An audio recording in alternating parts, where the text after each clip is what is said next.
Investir isoladamente não deixa ninguém rico, mas o acúmulo dessas boas decisões no curto prazo, somadas por um longo período de tempo, são determinantes para o quão confortável você vai estar lá na frente ou não, né? Liberdade financeira é um negócio construído, não nasce do dia para a noite. Como é que você enxerga o futuro da relação do brasileiro com o dinheiro? Olha, eu acho que a gente tem que comemorar pequenas vitórias. O Brasil é um país que, infelizmente, tem repetidamente errado na educação. Eu não estou falando só de educação financeira, na educação como um todo. E eu acho que um dos grandes sintomas desse problemão que a gente está tendo que lidar são as bets, né? Sim.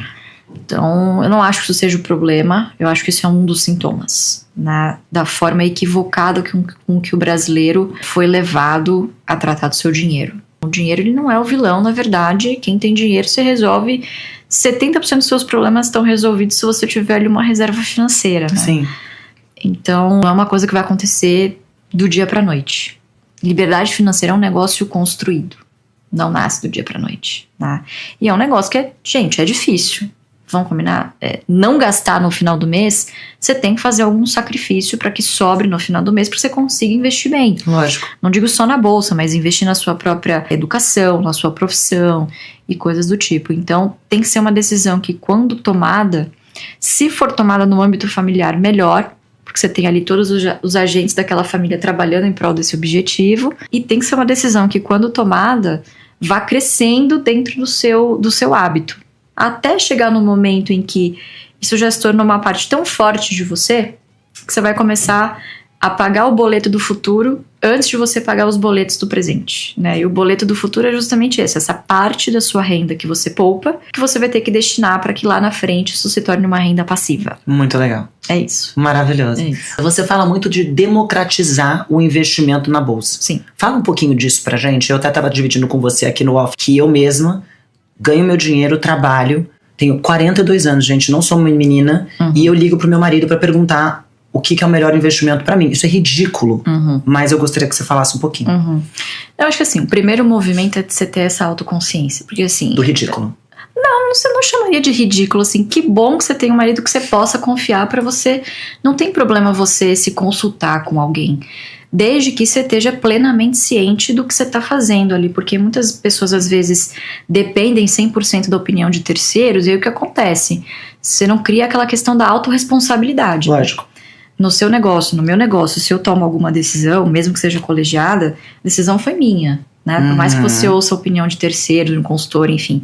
Então, nos investimentos não é diferente. Você tem que ter plena consciência das decisões que você está tomando, né? Porque ganhar mais, obviamente, é muito importante, mas a outra parte da equação é o que você faz com o que sobra. É isso que vai determinar o quão confortável ou não você vai estar lá na frente para você ter a sua independência financeira. Então, investir isoladamente não deixa ninguém rico, mas o acúmulo dessas boas decisões no curto prazo, somadas por um longo período de tempo, são determinantes para o quão confortável você vai estar lá na frente ou não, né? Para quantos nãos você vai poder dizer e quantos sims você vai ser obrigado a dizer por necessidade. Então, liberdade financeira é isso, né? É o dinheiro como um meio, não como um fim. Sim. Né? E eu acho que as pessoas lidam muito com o investimento como aquela forma de enriquecimento rápido. E não existe isso. Então, não é isso que a gente preconiza, né? Então, quando a gente fala democratizar os investimentos, é no sentido mais profundo da palavra, né? Democratizar não é simplesmente popularizar. Eu acho que a bolsa pode ser para todos, mas nem todos são para a bolsa. Justamente por essa postura que é necessária. Perfeito. De disciplina,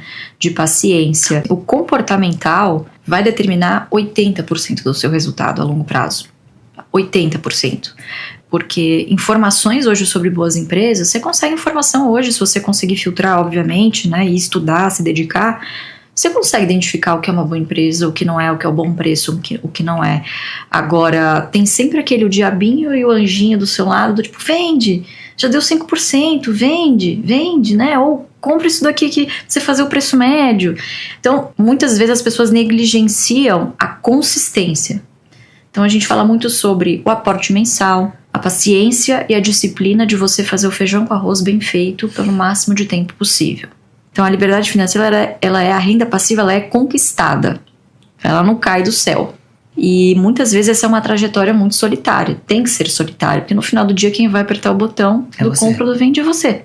né? Então, essa capacidade de você confiar na sua tomada de decisão. Então, assim, são N coisas que a gente aborda nos nossos cursos, na plataforma, né? Então, a gente dá todo o ferramental, não só para o investidor se municiar de boas informações, de dados confiáveis, como também a gente tem o fator comunidade.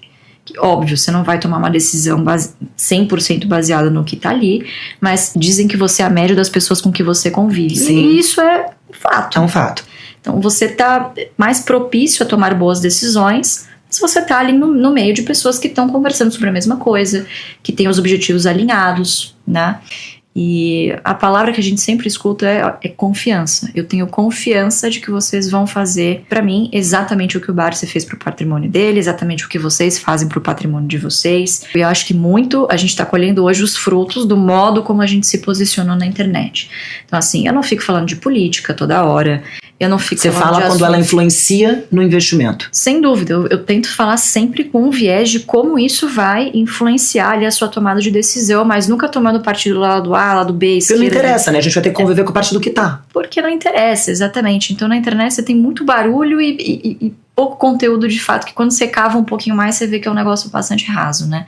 Então a gente nunca foi por uma linha de querer sermos influenciadores, nós somos investidores que influenciam. E quando a gente fala de dinheiro, de investimento, que é um negócio que mexe com o âmago, né? Assim, a parte do corpo humano que mais dói é o bolso. Sim. Né?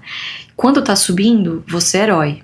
Mas quando tá caindo, quando o investidor descobre que talvez o perfil de investidor dele não fosse tão arrojado quanto ele imaginava, né? Que a renda variável varia e para baixo dói bastante. Então, obviamente, a primeira pessoa que ele vai atacar, enfim, é quem deu a dica, né, com quem ele estava se aconselhando.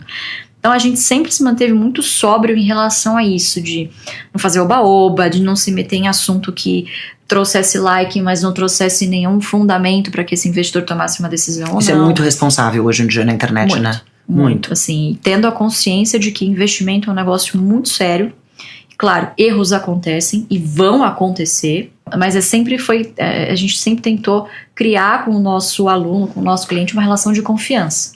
Então ele sabe que quem está do lado de cá não só vive aquilo que está ensinando, como as pessoas viram lá, mas o que você está fazendo aqui? Você não precisava estar aqui na internet e ensinando, mas é o que eu tenho prazer de fazer. Foi a vocação que eu descobri que eu tinha de passar isso adiante. E para multiplicar, muitas vezes você tem que dividir. Então, a gente sabe que o mercado é feito de ciclos. Sim. As narrativas e as opiniões, elas mudam, são muito volúveis, então mudam muito rápido. Muito. Boa parte dessas variáveis macroeconômicas, quando você se debruça para fazer modelo, você já faz sabendo que assim, a chance de errar é gigantesca. Né? Então eu acho que como investidor, uma das coisas que você aprende com a maturidade é você se preocupar com aquilo que você controla. Eu não controlo o que o Galípolo vai fazer na próxima reunião do Copom, né?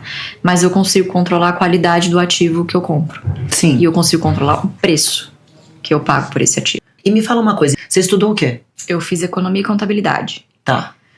Combina bem. Como é que foi esse momento de criar a tua trajetória, a tua visão com um pai tão presente e forte? Não, na faculdade eu me deparei com esse dilema, né? Porque eu não sabia profundamente quem meu pai era, qual era o tamanho do patrimônio, o que ele representava.